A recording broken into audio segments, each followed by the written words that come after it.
The Nishinan Sea was restless as it thrust cresting waves upon the Andeen's bow.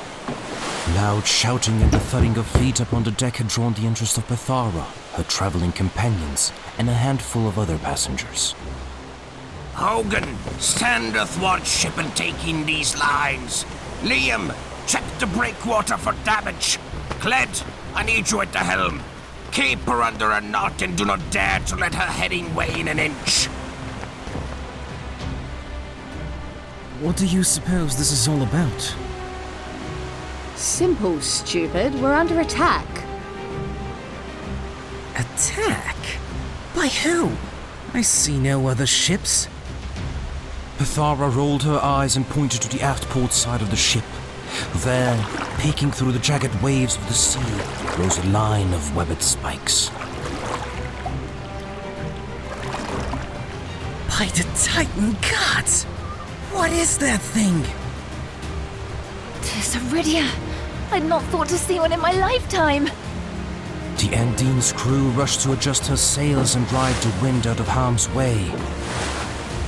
As the spine-covered back of the Rydia stalked them from the choppy water surrounding them. I'm guessing that they're not the friendly sort. You think? Rows of scale-covered spikes scraped along the bottom of the ship as the Rydia swam beneath it from one side to the other. For a long and drawn-out moment, there were no signs of the pursuer. Then, without a warning, a loud banging sound filled the night air, and the Andeen began to lift from the sea. Quick! Grab onto something! The ship is about to capsize! Panic-filled screams erupted from the crew as the ship listed heavily to the side. Turbulent waves splashed over the bow of the ship and threatened to swallow her within its liquid darkness. Stay out of the lane! Out of the lane! The crewmate Cled spun the wheel of the ship as quickly as he could, with as much force as he could muster, and the wood of the Andeen's belly crackled under pressure as its one remaining rudder in the water pivoted. The ship turned away from the direction it had been leaning and came crashing back down into its natural, upright position. The ropes which held aloft the sails snapped and swung carelessly through the air, and two of the crew members of the ship clung to the railing as they hung precariously over the edge. Davomir slapped Emery in the chest. "We need to go help them." As the two knights rushed to save the men overboard, Bethara spun in circles on her toes, her eyes vigilantly searching the waves for their pursuer. She didn't have to wait long before the Rydia finally chose to rear its head above the waves. The water Ophidian stretched open its massive jaws and let out a bone-chilling roar.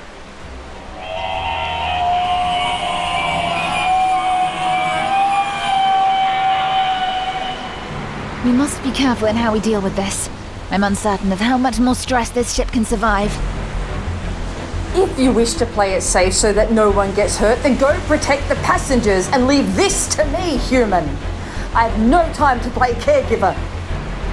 Rila shook her head in disgust at Bethara's response, but proceeded to usher passengers back below deck. A soft green glow began to emanate from the Rydia's throat before it loosed a high-powered burst of water at the Andeen.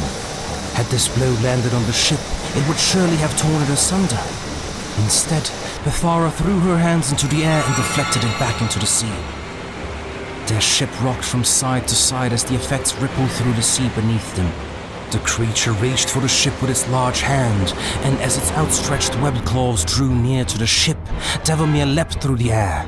His sword made contact with one of the creature's thick, sharp fingers and sliced it clean off. The Rydia roared angrily and ducked back into the water. Where did it go? Can anyone see it? Our group of heroes peered over the bow of the ship into the dark and murky sea below, searching for disturbances in the waves. Again, Deridia bucked with its tail from beneath the ship and sent it flying upwards. The sound of screaming passengers from the lower decks made it difficult for our heroes to discern whether they were hearing waves or the movements of the creature. Oh, will you just shut the feck up already? You're giving me a headache! She cried out in pain as she flew over the bow of the ship and sunk through the waves of the sea. Pithara! Tavomir grabbed one of the hanging ropes from the mast of the ship, tied it quickly around his waist, then dove overboard after Pithara. Emery rushed to grab hold of the rope attached to Devomir and peered into the water.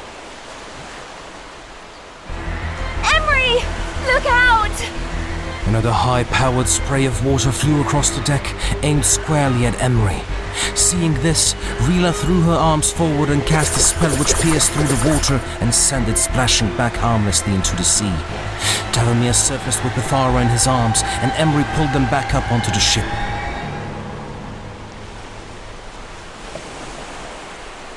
Are you two all right? Get out of my way! This is not finished! Pithara pushed Emery away from her once she was back on her feet. She stomped across the ship and screamed angrily at Deridia as it prepared to lob another spray of water. Oh, what The cry of her water spell echoed on the breeze as Deridia's eyes began to widen and its head began to buck. The creature thrashed about and made horrendous choking sounds. Pithara, stop! What are you doing? You're going to kill it! That is the point, you dumbass! That Ophidian is probably 300 rotations old, perhaps older. You cannot just murder it for protecting its territory. Let it go! What is happening to that thing? Looks like a squid's got him by the jollies. Pithara has a connection to Phelan. She's grabbed a hold of the water in its throat and is drowning it. Deridia's thrashing grew more and more desperate, sending even larger waves to slap against their ship. The choking noises coming out from its throat grew weaker. You think it will just leave us be if I release it? This thing is dangerous. Just think of how easily it could have downed the Andeen without us aboard to save her. Is it worth capsizing the ship just to teach that thing a lesson? Fine. But if it comes back, don't come crying to me for saving. Pithara released her hold, and the beast immediately dove back into the ocean. Rila was disappointed in Pithara's actions, and her features bore an expression to show it. Devomir squeezed ocean water from his shirt and then patted Emery on the back. Thanks for the hand back there. Emery peered over the edge of the ship, then turned back to Devomir and asked, What? So we shan't be having an Ophidian for dinner then?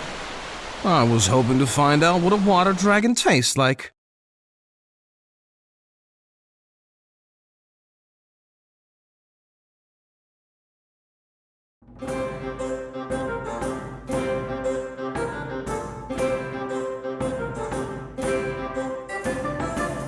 Greetings once more, wonderful watchers.